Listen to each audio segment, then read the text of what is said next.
ஜய ஜய சங்கர ஹர ஹர சங்கர. தெய்வத்தின் குரல் 5ஆம் பகுதி. குமாரிலப்பட்டர் கதை. கர்மமும் ஞானமும். தேசம் முழுவதும் ஆச்சாரியால் திக்விஜயம் செய்ய வேண்டும் என்று வியாசர் சொல்லியிருந்தார் அல்லவா? அதன்படி ஆச்சாரியால் காசியிலிருந்து புறப்பட்டார். முதலில் அவர் போனது குமாரிலப்பட்டர் இருந்த ஊருக்கு. நிவிருத்தி மார்க்க பிரவர்த்தகர் நேரெதிரான பிரவிருத்தி மார்க்க பிரவர்த்தகரை பார்க்க போனார். அந்த ஊர் பிரயாகை. ருத்ரபுரம் என்று ஆனந்தகிரியும் சொல்கிறது.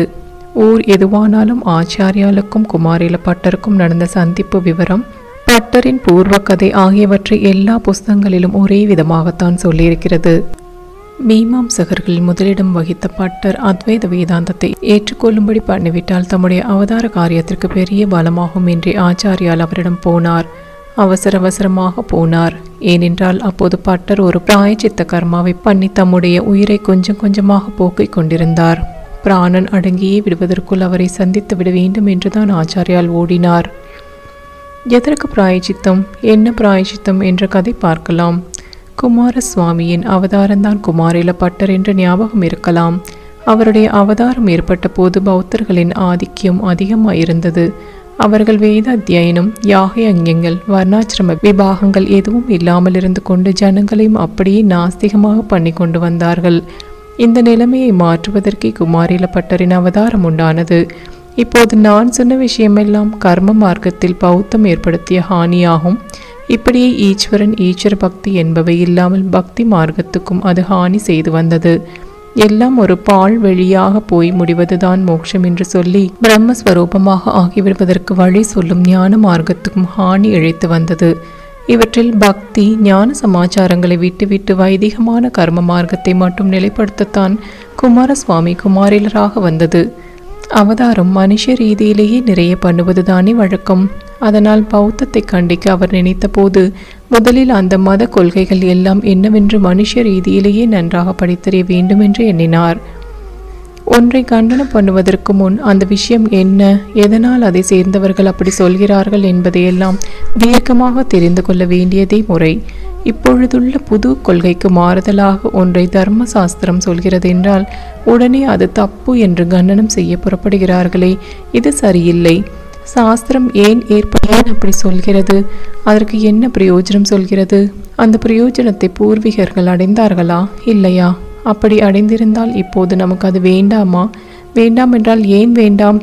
வேண்டும் என்றால் அப்போதும் நாம் புது கொள்கைதான் என்று பிடித்து கொண்டிருக்கலாமா என்பதையெல்லாம் ஆலோசித்து பார்த்தே முடிவெடுக்க வேண்டும். ஆனால் இந்த காலத்தில் உங்கள் சாஸ்திரம் சுத்த நான்சென்ஸ்.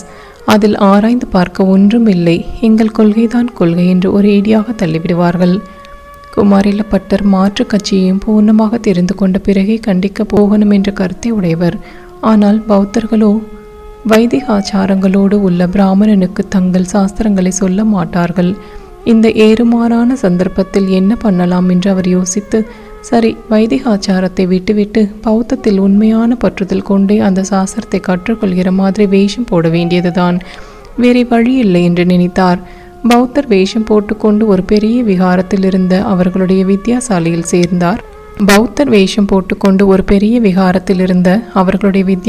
சேர்ந்தார். அது 7 மாடிகள் கொண்ட பெரிய விகாரம். குமாரிலப்பட்டர் அத்தியாவசியமான கர்மானுஷ்டானங்களை மட்டும் ரகசியமாக பண்ணிக்கொண்டு பௌத்த குருமார்களிடம் படித்து எல்லாம் தெரிந்து கொண்டார்.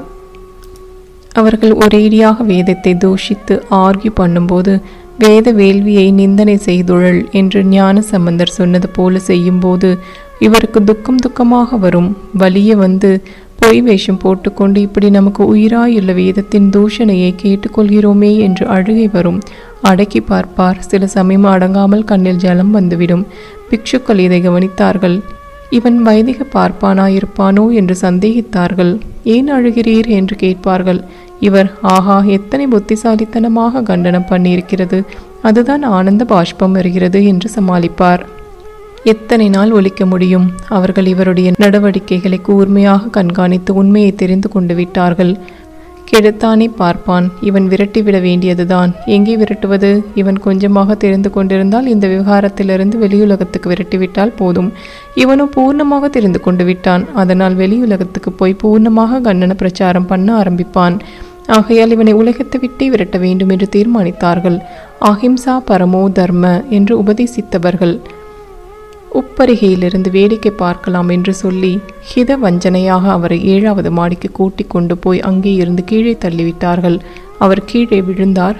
அந்த ஆபத்திலும் வேதம் கை கொடுக்கும் என்ற நம்பிக்கையோடு வேதம் பிரமாணமாக இருந்தால் எனக்கு எந்த ஹானியும் ஏற்படாமல் உயிருடன் இருப்பேனாக என்று சபதம் பண்ணிக்கொண்டே விழுந்தார். பதன் பதன் சௌத தலான்யரோ ருகம் யதி பிரமாணம் ஸ்ருதயோ பவந்தி ஜீவேயம் அஸ்மின் பதிதஸ் சமஸ்தலே மஜ்ஜீவனேன ஸ்ருதிமானதா கதிஹி. அத்தனை நம்பிக்கையோடு அவர் விழுந்ததற்கேற்க அவருக்கு பிராணஹானி ஏற்படவில்லை. எலும்புக்கு எலும்பு முறிய கூட இல்லை. கண்ணில் மட்டும் ஒரு கல் குத்திவிட்டது. இது கூட எப்படி நேரலாம்? வேதத்தின் சக்திக்கு இந்த அளவு கூட ஒரு ஊனம் ஏற்படலாமா என்றே அவர் கோபித்து கொண்டாராம். அப்போது ஒரு அசரீரி வாக்கு உண்டாயிற்று. வேதம் பிரமாணமாக இருந்தால் யதி பிரமாணம் என்றீரே, இருந்தால் என்பதில் உமக்கு அதன் பிரமாண்யத்தில் கொஞ்சம் சந்தேகம் இருந்ததாகத்தான் தொக்கி நிற்கிறது. அதனால்தான் இந்த சின்ன ஊனம் என்று அது சொல்லிற்று. அப்புறம் குமாரில பட்டர் கிரகத்துக்கு திரும்பினார். பௌத்தத்தை அலசி அலசி கண்டனம் பண்ணி பூர்வ மீமாம்சை என்கிற கர்ம மார்க்கத்தை மறுபடி நன்றாக அனுஷ்டானத்துக்கு கொண்டு வந்தார். தேசத்தில் மறுபடி வைதிக ஆச்சார அனுஷ்டானங்கள் விருத்தியாயின. அநேக வருஷங்கள் ஆகி அவர் நல்ல விருத்தராகிவிட்டார். சனாதன தர்ம சம்ஸ்தாபனத்தில் நாம் ஆரம்ப கட்டமாக செய்ய வேண்டியதெல்லாம் செய்தாயிற்று. அப்பாக்காரர் அவதாரம் பண்ணி பாக்கி செய்ய வேண்டியதை ஆரம்பித்து விட்டார். நாம் திவ்ய லோகத்துக்கு திரும்பிவிட வேண்டியதுதான் என்று எண்ணினார். தம்முடைய தேக பரித்தியாகத்திலும் லோகத்திற்கு சாஸ்திர அபிமானம் ஏற்படும்படியாக ஒன்று பண்ணி காட்ட வேண்டும். ஜீவிப்பதற்கு மட்டும் இல்லாமல் சாவதற்கும் கூட சாஸ்திரப்படிதான் செய்யணும் என்று காட்ட வேண்டும் என்று நினைத்தார். சாஸ்திரப்படி தாம் கடுமையான ஒரு பிராயச்சித்தம் பண்ணிக்கொள்ள வேண்டியவர் என்று அவர் அபிப்பிராயப்பட்டார். என்ன அப்படி பெரிய தப்பு பண்ணினார்? அதற்காக பிராயச்சித்தம் என்றால் ஒரே ஒரு எழுத்து சொல்லி கொடுத்தாலும் அவர் நமக்கு குருவுக்கு துரோகம் பண்ணுவதை சாஸ்திரம் மகா பாவம் என்கிறது. புத்த பிக்ஷுக்களோ நமக்கு அவர்களுடைய மத விஷயம் முழுவதும் சொல்லி கொடுத்திருக்கிறார்கள். நாமானால் பொய் வேஷம் போட்டு கற்றுக்கொண்டோம். அப்புறம் அவர்கள் சொல்லி கொடுத்ததை எல்லாம் கண்டனம் பண்ணி அவர்களுக்கு மனவேதனை கொடுத்திருக்கிறோம். இப்படி குரு துரோகியாகிவிட்டோம். கர்மானுஷ்டானத்தை ஸ்தாபிக்க வந்த நாமே இதற்கான பிராயச்சித்த கர்மாவை பண்ணாமல் இருக்கலாமா என்று நினைத்து இதற்கு என்ன பிராயச்சித்தம் சொல்லி இருக்கிறது என்று தர்ம சாஸ்திரங்களை பார்த்தார். இவர் சொந்த ஆதாயத்துக்காக வேஷம் போடவில்லை. லோகத்துக்கு சத்தியம் தெரிய வேண்டும் என்றே அப்படி பண்ணினார். சிஷ்யனுக்கு குருபக்தி மாதிரியே குருவுக்கு சிஷ்ய ரக்ஷணம் பெரிய தர்மம். அவர்களானால் இவரை ஏமாற்றி பிராணஹானி பண்ணவே எத்தனித்தார்கள். இப்படிப்பட்டவர்களின் விஷயத்திலே குரு துரோகம் என்பது சரியாகுமா என்று நமக்கு தோன்றலாம். ஆனால் பெரியவர்களோ பிரத்தியார் செய்த பெரிய தப்புக்களையும் மறந்துவிட்டு தாங்கள் செய்த சின்ன தப்புக்களைத்தான் பெரிசாக நினைப்பார்கள். அதனால் நிஜமாக இல்லாத போலி குரு துரோகத்திற்கும் தம்மை தாமே சாஸ்திர பிரகாரம் தண்டித்து கொள்ளத்தான் வேண்டும் என்று அவர் நினைத்தார். பிராயச்சித்தத்துக்காக புஸ்தகம் பார்த்தார். அதில் ரொம்பவும் கஷ்டமான முறையில் மரணத்தை ஏற்பதே குரு துரோகத்திற்கு பிராயச்சித்தம் என்பது போட்டிருந்தது. அப்படியா, சரி, சரீரத்தை அணு அணுவாக பொசுக்கி கொண்டு உயிரை விடுவோம் என்று உடனே முடிவு பண்ணிவிட்டார். நாமானால் அந்த புஸ்தகத்தை நெருப்பில் போட்டிருப்போம். அவரும் நல்ல வேளை குரு துரோகத்திற்கு பிராயச்சித்தமே இல்லை என்று சொல்லாமல் இப்படியொன்று சொல்லியிருக்கே என்று சந்தோஷமே பட்டார். உமியை நிறைய கொட்டி கொண்டு அது சிறுக சிறுக கருகும்படி எரித்து கொண்டு அதற்குள்ளே அவர் இறங்கிவிட்டார். அணு அணுவாக எரிந்து சாவதற்கு இதுவே வழி என்று இப்படி பண்ணினார். துஷாக்னி பிரவேசம் செய்தார் என்று சொல்லி இருக்கிறது. துஷம் என்றால் உமி. உமி காந்தல் அக்னியில் அவர் இறங்கிவிட்டார் என்று ஆச்சாரியால் கேள்விப்பட்டதால் தான் இந்த நிமிஷம் என்ன ஆகுமோ, நாம் சுருக்க விரைவில் போய் அவரை வேதாந்தம் சொல்லும் ஞான மார்க்கத்தை ஏற்கும்படி செய்ய வேண்டுமே என்று பதறிக்கொண்டு வந்து சேர்ந்தார். பிராயச்சித்தம் முடிந்த பின் ஆசாமியையே பார்ப்பதற்கில்லையே என்பதால் 4 நாளில் ஓடோடி வந்து சேர்ந்தார். அக்னியில் வெந்து கொண்டிருந்த குமாரில பட்டருக்கு ஆச்சாரியாலின் தரிசனமே குளிர்ச்சியாக இருந்தது. அதுவும் போதாதென்று ஆச்சாரியால் உபதேசமாக அவர் மேலே ஞானாமிருதத்தையும் வர்ஷித்தார். உபதேச சாரம் என்னவென்றால், வேதத்தில் சொன்னபடியே கர்மானுஷ்டானம் அவசியம் செய்யத்தான் வேண்டும். ஆனால் அது சித்த பரிசுத்தி ஏற்பட்டு ஞான விசாரத்திற்கு பக்குவமாதற்குத்தானே தவிர குமாரில பட்டர் முதலான மீமாம்சகர்கள் சொல்கிறபடி அதுவே முடிவான சாதனம் என்று அல்ல. கர்மானுஷ்டானத்தால் அடையும் ஸ்வர்க்கம் முதலான இன்ப பலன் எதுவும் சாச்சுவதுமில்லை. ஆத்மாவை அறிந்து ஆத்மாவாகவே பிரம்மமாகவே நிற்பதுதான் சாஸ்வதமான மோட்சம். அதுதான் சத்தியமான ஸ்திதி. ஜீவனை இன்ன செய் என்ற காரியத்தில் ஏவும் கர்மகாண்டமே வேதத்தின் பரம தாத்பரியம். வெறுமே ஒரு காரியமும் இல்லாததாக சும்மா இருக்கும் ஆத்மாவை பற்றி சொல்லியிருக்கும் ஞான காண்டத்தில் நாம் எடுத்துக்கொள்வதற்கு எதுவும் இல்லை. ஏன் பின்னே இப்படி ஒரு காண்டம் இருக்க வேண்டுமென்றால் கர்த்தாவை அவனேதான் சுவாமி என்று தூக்கி வைத்து ஸ்துதித்தால்தான் அவனுக்கு உற்சாகம் ஏற்படும் என்றுதான் இருக்கிறது. இதற்கு அர்த்தவாதம் என்று பெயர். ஆனால் இதுவே பரம தாத்பரியமாகாது என்று மீமாம்சா மதம் சொல்லும். இதற்கு ஆச்சாரியால் என்ன சொன்னார் என்றால், காரியத்தை சொல்வதாலேயே சொல்கிற போதே வேதத்தை அங்கீகரிக்கிறோம் என்று மீமாம்சகர்கள் சொன்னாலும் உண்மையில் அந்த காரியத்தால் ஏற்படும் பிரயோஜனமான ஆனந்த பிராப்திக்காகத்தான் அங்கீகரிக்கிறார்களே தவிர காரியத்திற்காகவே அல்ல. இன்ன செய் என்ற காரியங்களில் ஏவும் விதிகள் கர்ம காண்டத்தில் இருப்பது போலவே இன்ன செய்யாதே என்ற காரியத்திலிருந்து விலக்குவதாக உள்ள நிஷேதங்களும் தான் இருக்கின்றன. காரியமில்லாததை சொல்லும் இவற்றையும் மீமாம்சகர்கள் ஏற்றுக்கொள்ளத்தான் செய்கிறார்கள். ஏனென்றால் ஆனந்த பிராப்தி என்ற பிரயோஜனத்தை அடைய வேண்டும் என்றால் இந்த நிஷித்த கர்மாக்களை, நிஷேதமாக உள்ள கர்மாக்களை நாம் செய்யாமல் இருந்தால் தான் முடியும் என்பதால் இப்படி கர்மகாண்டத்திலேயே சில காரியங்களை விட சொல்லியிருப்பது அதன் பிரயோஜனத்தை உத்தேசித்து ஏற்கத்தக்கதாகிறது என்றால் ஞான காண்டத்தில் சகல காரியங்களுமே விட்டுவிட்டு சும்மா இருப்பதுதான் பரம பிரயோஜனம் என்று இருப்பதை எப்படி வெறும் அர்த்தவாதம் என்று சொல்லலாம்? கர்மாவின் பிரயோஜனம் என்ன, ஞானத்தின் பிரயோஜனம் என்ன என்று சீர்தூக்கி பார்த்து தானே முடிவு செய்ய வேண்டும். கர்மாவினால் அடையும் ஆனந்த பிராப்தி சாஸ்வதமே அல்ல. ஞானத்தினால் அடையும் ஆனந்தம் பிராப்தியோ ஆத்மானந்தம் பிரம்மானந்தம் என்பதோ சாஸ்வதமாக இருப்பது. அப்போது அதைத்தானே எடுத்துக்கொள்ள வேண்டும். ஆகையால் கர்மாக்களையும் பண்ண வேண்டியவரை பண்ணத்தான் வேண்டுமென்றாலும் அவை தரும் சிறிய சிறிய ஆனந்தங்களுக்காக இல்லாமல் இந்த ஆனந்த பலனை தியாகம் பண்ணிவிட வேண்டும். அப்படி பண்ணினாலே பேரானந்தமான ஆத்ம லட்சியத்தில் சேர்க்கிற ஞான மார்க்கத்தில் பிரவேசிப்பதற்கான சித்த சுத்தி ஏற்படும். மீமாம்சையில் கர்மா என்பது அதுவே பலனை தருகிறது என்று சொல்லி சுவாமி வேண்டாம் என்று தள்ளுவதும் அடியோடு சரியில்லை.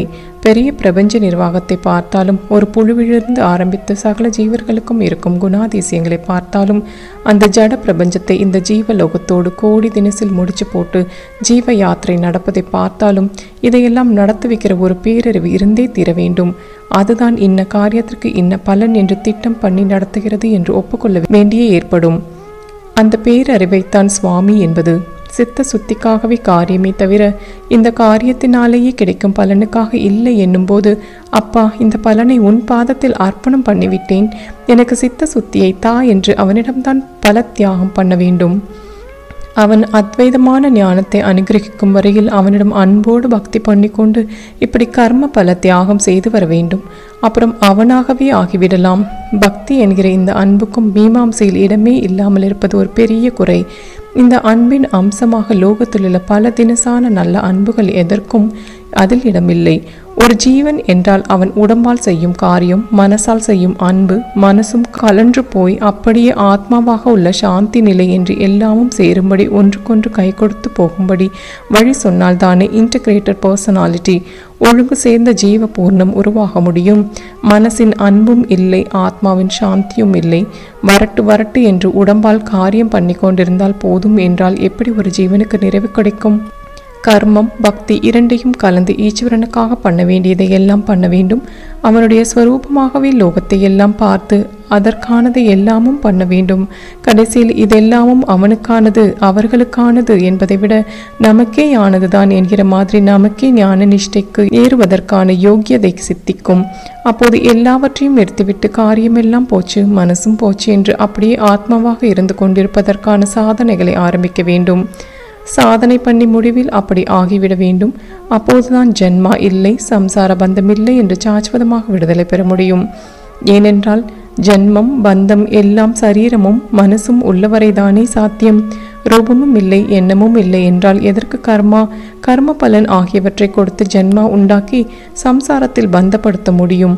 அந்த சாச்சுவத சாந்தம் வேண்டாம். சதா காரியங்களில் தான் சிக்கிக்கொண்டு ஏதாவது சஞ்சலப்பட்டு கொண்டிருப்பது என்றால் சரியா? மா தே சங்கோஸ்த்வ கர்மணி, காரியம் செய்யாமல் இருப்பதில் உனக்கு பற்ற வேண்டாம். அதாவது காரியம் பண்ணிக்கொண்டே இரு என்று பகவான் சொல்லவில்லையா என்றால் இது ஆரம்ப கட்டத்தில் இருக்கும் சாதகனுக்கே சொன்னது. இத்தனை காலமாக ஜென்ம ஜென்மாவாக இந்திரிய போகங்களுக்காக இவன் ஓயாமல் காரியம் பண்ணிக்கொண்டே இருந்தவன் திடீரென்று நிறுத்து என்றால் எப்படி முடியும்? காரியத்தை விட்டுவிட்டு ஞானியாக சந்நியாசியாக இப்பவே நான் ஆகிவிடுவேன் என்று நினைத்தாலும் உன்னால் அப்படி முடியாது. அதற்கான சக்தி உனக்கு இல்லை. ந ஹி தேக பிரதா சக்கியம், தேகாபிமானம் உள்ள மட்டும் காரியத்தை விட சக்தி இருக்காது. ந ஹி தேக பிரதா சக்கியம் தியக்தும் கர்மான்ய சேஷத.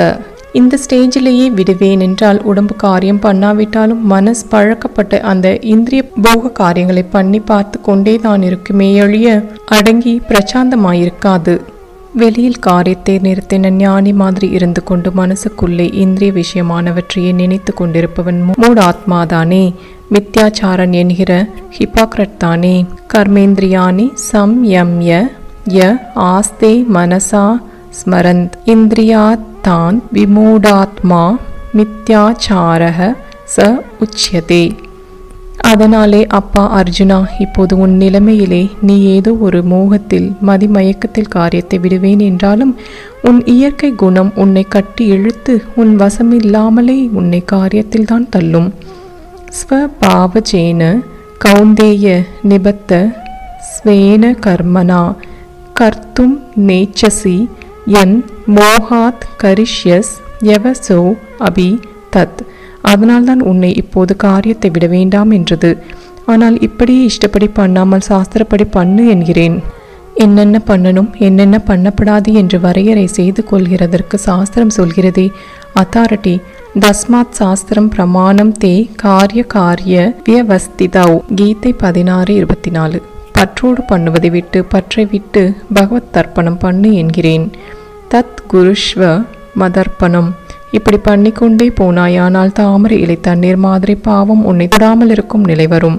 லிப்யதே ந ச பாபேன பத்ம பத்ரமிவாம்பசா. இப்படி அவனவனுக்கும் சாஸ்திரோக்தமாக வாய்த்த கர்மாவை நிஷ்காமியமாக பண்ணி பலனை ஈஸ்வரனுக்கு அர்ப்பித்தானால் அப்புறம் அவனுக்கு ஞான யோகத்தில் பிரவேசிக்கின்ற யோகியதா சித்தி ஏற்படும்.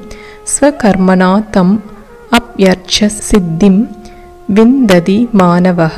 இது சின்ன சித்தி. இதற்கும் அப்புறம் காரியத்தை விட்டுவிட்டு ஞான விசாரமை பண்ணி கொண்டு போகும்போதே சாஸ்வத மோட்சமான மகா சித்தி சித்திம் பரமாம் என்பது கிடைக்கும். நைஷ்கர்மிய சித்திம் பரமாம் சந்நியாசே நாதிகச்சதி. ஒரு காரியமும் இல்லாத நிலையே அந்த பரம சித்தி. அதை ஒருவன் சந்நியாசியாக ஆகி அடைகிறான் என்கிறார். ஆக காரியம் பண்ணாமல் மனசை அடக்கி சாந்தமாக இருக்க மனுஷர்களுக்கும் பக்குவம் போதாததால் தான் சாஸ்திரோக்தமான சகல காரியமும் பண்ணி அந்த பக்குவத்தை பெறும்படி பகவான் சொன்னாரே தவிர அதுவே தான் முடிவு என்று சொல்லவே இல்லை. சாதன மார்க்கத்தில் ஏற விரும்புகிறவனுக்கே காரியம் உபயமாகிறது. அவனை ஏறிவிட்ட பிறகு சமம் என்பதாக காரியங்களை ஒழித்துவிட்ட நிலைதான் மோக்ஷோபாயமாகிறது என்று ஸ்பஷ்டமாக சொல்லியிருக்கிறார். 6 ருக்ஷோர் முனேர் யோகம் கர்ம காரணம் உச்யதே. யோகாரூடஸ்ய தஸ்யைவ சம காரணம் உச்யதே. சகல கர்மமும் ஞானத்தில் போய் அடங்கித்தான் பூர்த்தி அடைகிறது. சர்வம் கர்மாகிலம் பார்த்த ஞானி பரிசமாப்பியதே. ஞானிக்கு காரியம் கிடையவே கிடையாது. தஸ்ய காரியம் ந வித்தியதே என்று தீர்மானமாக முத்தாய்ப்பு வைத்து சொல்லிவிட்டார். கீதை கர்மயோகத்தை நிறைய சொல்லியிருக்கிறது என்பதால் அதையே முடிவாக சொல்லியிருக்கிறது என்று அர்த்தமில்லை என்று ஆச்சாரியால் தம்முடைய வாஷ்யத்தில் நன்றாக தெளிவுபடுத்தியிருக்கிறார். இதே போல ஆச்சாரியன் மதத்திற்கு ஆதாரமான உபனிஷத்துக்களிலும் கூட எங்கேயாவது கர்ம மார்க்கத்தை வலியுறுத்தி சொல்லியிருந்தால் அதுவேதான் பரம தாத்பரியம் என்று நினைத்துவிடக்கூடாது என்றும் ஆச்சாரியால் விலக்கி வைத்திருக்கிறார். ஈசாவாசிய உபனிஷத்தில் மனுஷன் 100 வயசும் வைதிக கர்மா பண்ணி கொண்டிருக்கட்டும் என்று ஆரம்பத்தில் மந்திரம் இருக்கிறது. ஆனால் இங்கே ஜீவே ஷேத் என்று போட்டு லோக வாழ்க்கை வாழ ஆசைப்படுபவன் இப்படி பண்ணட்டும் என்று இருக்கிறது. அதாவது நிவிருத்தி மார்க்கத்தில் போகாமல் பிரவிருத்தியில் போகிறவனுக்கு இந்த உபதேசம். இஷ்டப்படி பண்ணாதே, சாஸ்திரப்படி சகலமும் பண்ணு என்று அவனுக்கு சொல்கிறது. இது ஆச்சாரியாளுக்கும் பூர்ண சம்மதம்தான். அடுத்த மந்திரத்திலேயே ஆத்மாவை தெரிந்து கொள்ளாதவன், அதாவது ஞான மார்க்கத்தில் போகாதவன் ஆத்மஹத்தி தற்கொலையே செய்து கொண்டவன் தான் என்றும் வருகிறது. அப்புறம் ஒரே அத்வைதமாக ஆத்ம லட்சணத்தை சொல்லியிருக்கிறது. ஆகையால் வேதத்தில் கர்மாவை சொல்லியிருப்பது ஞானத்துக்கு போவதற்கு பூர்வாங்கமாகத்தான். இப்படியெல்லாம் ஆச்சாரியால் குமாரில பட்டருக்கு தத்துவங்களை எடுத்துச் சொல்லி உபதேசித்தார். ஒரேடியாக கர்மா என்றே இருந்தவரின் மரண சமயத்தில் வந்து அவர் கர்மாவை தொடவே முடியாத சாந்தத்தில் சேரும்படியாக இப்படி உபதேசித்தார். அந்த சாந்தத்தின் அவதாரம்தான் ஆச்சாரியால். அவதாரத்திலே அவர் காரியமயமாகத்தான் சதாவும் தெரிந்து கொண்டிருந்தாலும் அப்போதும் அந்தரங்கத்தில் ஒன்றும் செய்யாத சாந்த தத்துவமாகத்தான் இருந்து கொண்டிருந்தார். நிறைய சொன்னேன், எவ்வளவுதான் சொன்னாலும் செய்தாலும் ஒன்றும் செய்யாமல் சும்மா இருப்பதுதான் முடிவு. அதை தெரிவிப்பதுதான் பெரிய உபகாரம் என்பதற்காகத்தான் அவர் அவதாரம் எடுத்திருந்தது. ஆச்சாரியால் அன்போடு கூட உபதேசிக்க கர்ம மார்க்கத்தையே முடிந்த முடிவாக பிடித்து கொண்டிருப்பது உபயோகமில்லை என்று குமாரில பட்டருக்கு புரிந்தது. ஈஸ்வர பக்தியில் போய் ஞானம் பெற்று ஆத்மாவை தெரிந்து கொண்டாலன்றி சாஸ்வதமான சாந்தி சௌக்கியங்கள் இல்லை என்று புரிந்து கொண்டார். ஆச்சாரிய தரிசனமும் உபதேசமும் உமிக்காந்தல் அக்னியின் தகைப்பை அடியோடு போக்கிவிட்டன. அப்பையர் சுவாமிகளை சுண்ணாம்பு கலவாயில் போட்ட போதும் அவர் சிவஸ்மரணையிலேயே ஈடுபட்டிருந்ததால் ஈசன் எந்தை இணையடி நிழலில் தாம் ஜில்லென்று இன்பமாக இருந்ததாக பாடிய மாதிரிதான் குமாரில பட்டருக்கும் இருந்தது. காலவாயில் வேகிறதை விடவும் நீடித்த சித்திரவதையாக துஷாக்னியில் அணுவாக புசுங்குவதும் துன்பமாக இல்லை. எந்த இணையடி என்று அப்பர் சொன்ன பகவத் பாதம் தானே சங்கர பகவத் பாதால் குமாரில பட்டர் ஆச்சாரியரிடம் மனஸ் உருகி தங்கள் தரிசனத்தாலும் தத்துவோபதேசத்தாலும் கிருதார்த்தனானேன். தங்கள் சித்தாந்தத்தை ஏற்றுக்கொள்கிறேன். தங்களுக்கே தெரியும் ஞானத்தை ஏன் அப்படி கண்டனம் பண்ணினேன் என்று. பௌத்தத்துக்கு நேர்மாறாக சொன்னாலே எடுபடும் என்றுதான் நிவೃத்தியை இப்படி ஆக்ஷேபித்து அவர்கள் சீர்குலைத்திருந்த பிரவிற்த்தி கர்மாக்களை நிலைநிறுத்த முழு மூச்சோடு பாடுபட்டேன். கடைசியாக பிராயசித்த கர்மா பண்ணிக்கொள்ளும் போது பலனாக பலதாதாவான ஈஸ்வரனை எதிரிலே சத்கதி தர வந்துவிட்டீர்கள். தங்கள் வழியை கண்டித்தவனுக்கும் அதன் லட்சியத்தை அனுகிரகிக்க ஓடோடி வந்திருக்கிறீர்கள். அந்திய காலத்தில் ஸ்மரிக்காதவனையும் கடைத்தேற்ற வந்திருக்கிறீர்கள். தங்களுடைய அத்வைத வேதாந்தத்தை லோகம் பூரா தெரிந்து கொண்டு கடைத்தேறனும் எனக்கு அப்படி பிரச்சாரம் பண்ணும் பாக்கியமில்லை. இன்னும் சிறிது நேரத்தில் உயிர் பெறுகிற ஸ்திதியில் இருக்கிறேன். தாங்கள் ஒன்று பண்ணணும். என்னை காட்டிலும் தீவிர மீமாம்சகர் ஒருவர் இருக்கிறார். மண்டனமிச்சரர் என்று பேர். மாகிஷ்மதி நகரத்தில் இருக்கிறார். மண்டனமிச்சரர் இருந்தது ஹஸ்தினாபுரத்தை அடுத்துள்ள வித்யாலயம் என்ற ஊர் என்றும் அபிப்பிராயம் இருக்கிறது. மாகிஷ்மதி எது என்பது பற்றியே 3-4 அபிப்பிராயங்கள் இருக்கின்றன. மண்டனமிச்சரர் குமாரில பட்டரின் சிஷ்யராய் இருந்ததோடு மச்சினரும் என்றெல்லாமும் அபிப்பிராயங்கள் இருக்கின்றன. இதெல்லாம் எப்படி இருந்தாலும் குமாரில பட்டர் விஷயமாக சொன்னது போல மண்டனமிச்சரருடைய பூர்வ கதை, ஆச்சாரியலை அவர் சந்தித்த போது நடந்த விஷயங்கள், அப்புறம் நடந்த கதை ஆகியவற்றை எல்லா புஸ்தகங்களும் அநேகமாக ஒரே மாதிரி தான் சொல்லியிருக்கின்றன. அவரை பற்றி ஆச்சாரியலும் குமாரில பட்டர் தொடர்ந்து சொன்னார். அவர் மண்டனமிச்சர் நிரம்ப செல்வமும் செல்வாக்கும் படைத்தவராயிருப்பதால் அந்த சீமை முழுக்க மீமாம்சா சாஸ்திரத்தை நன்றாக பரப்பியிருக்கிறார். பெரிய அனுஷ்டாதா சோம யாகங்கள் உள்பட சதாகாலமும் பெரிசாக ஏதாவது கர்ம அனுஷ்டானம் பண்ணி கொண்டிருப்பவர். அவரை தாங்கள் நிவೃத்தி மார்க்கத்திற்கு திருப்பி விட்டீர்களானால் ரொம்ப பேர் திரும்பி விடுவார்கள். இது தாங்கள் அவசியம் பண்ண வேண்டியது என்று கேட்டுக்கொண்டார். அப்படியே செய்வதாக ஆச்சாரியால் சொன்னார். குமாரில பட்டர் உமிக்காந்தல் அக்னியில் தேக விநியோகம் ஆகும் வரையில் ஆச்சாரியால் பக்கத்திலேயே நின்று கொண்டிருந்தார். ஆஞ்சநேயரின் வாளில் வைத்த நெருப்பு சீதையின் அனுகிரகத்தால் அவருக்கு கொஞ்சம் கூட சுடாத மாதிரி ஆச்சாரியாலின் சாநித்தியத்தில் துஷாக்னி குமாரில பட்டருக்கு குளிர்ச்சியாகவே இருந்தது. சரீரம் மாத்திரம் ஜீர்ணமாயிற்று. அக்னி ஸ்வரூபமும் பரமேஸ்வரனின் நேத்திர அக்னி இருந்து உண்டான வருமான சுப்பிரமணிய சுவாமியின் அவதாரம் அக்னி மோகமாகவே பூர்த்தியாயிற்று. தர்மசாஸ்திரப்படி நடக்க வேண்டும் என்றே குமாரில பட்டர் பரித்தியாகம் பண்ணினார். இப்படிப்பட்டவர்கள் போட்டு வைத்த அஸ்திவாரம் நம் மதத்துக்கு இருக்கிறது. ஆகையால் தற்போது எத்தனை கோளாறு இருந்தாலும் சாஸ்திர அனுஷ்டானம் மறைந்தே போய்விடாது என்ற நம்பிக்கையோடு இருக்கலாம். மகான்களுடைய பிராண தியாகம் வீண் போகாது. ஜெய ஜெய சங்கர.